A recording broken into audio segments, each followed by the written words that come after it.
La brigade légère est une brigade d'infanterie rapidement déployable par parachutage. C'est notre grand atout. Notre armement est plus léger que celui de la brigade médiane. C'est aussi ce qui contribue à notre rapidité d'exécution.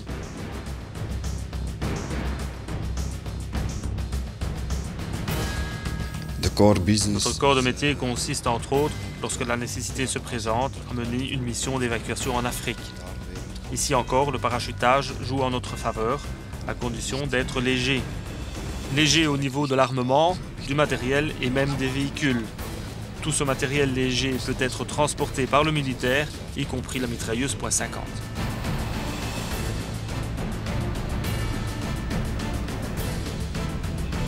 Volontaire au niveau de l'infanterie légère, c'est un travail qui offre de multiples possibilités.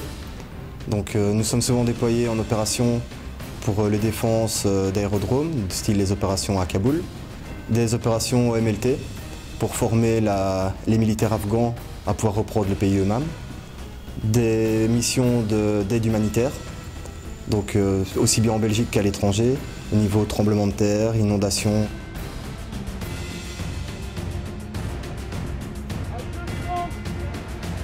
Nous sommes maintenant activés dans des opérations NEO, donc c'est l'évacuation des ressortissants dans un pays en temps de guerre. Nous nous exerçons chaque année à mener des procédures d'évacuation, essentiellement lors d'exercices tels que Crazy Trip. Pour renforcer la crédibilité du scénario, nous engageons même des civils.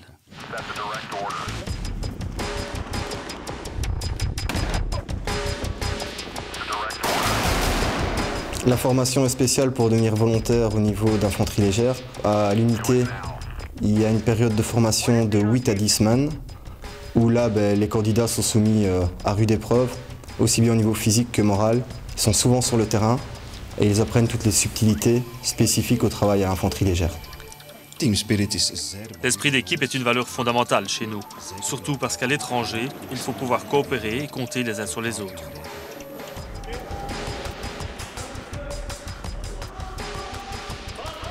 Il faut des compétences spéciales pour rentrer à l'infanterie, avoir une bonne condition physique et surtout avoir un bon moral.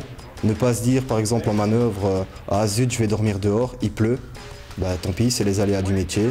Pouvoir sauter un repas, ça arrive que le ravitaillement ne soit pas forcément à temps. La mission prime et le reste vient après. Les membres du peloton sont des sportifs accomplis. Nous pouvons courir chaque jour pour nous entraîner. Nous travaillons beaucoup notre condition physique. Les journées de manœuvre en Belgique sont énormément variées. Ça peut être aussi bien une manœuvre mode, donc combat urbain. Ça peut être une manœuvre combat dans les bois, stand de tir, bivouac clandestin, attaque d'objectifs militaires ennemis dans les bois. Une multitude d'opportunités. Donc rien que cette année, nous sommes partis 2 semaines par mois, aussi bien en Belgique que dans des grands camps à l'étranger qui nous permettent d'apprendre des techniques d'infanterie sur des plus grands stands. C'est pas facile de laisser madame à la maison avec les enfants, mais c'est tout à fait concevable, une vie sociale et une vie professionnelle, les deux s'agencent très bien. Les avantages, c'est la multitude de places offertes. On ne s'embête jamais à l'infanterie. Maintenant, les contres, c'est qu'on est souvent parti.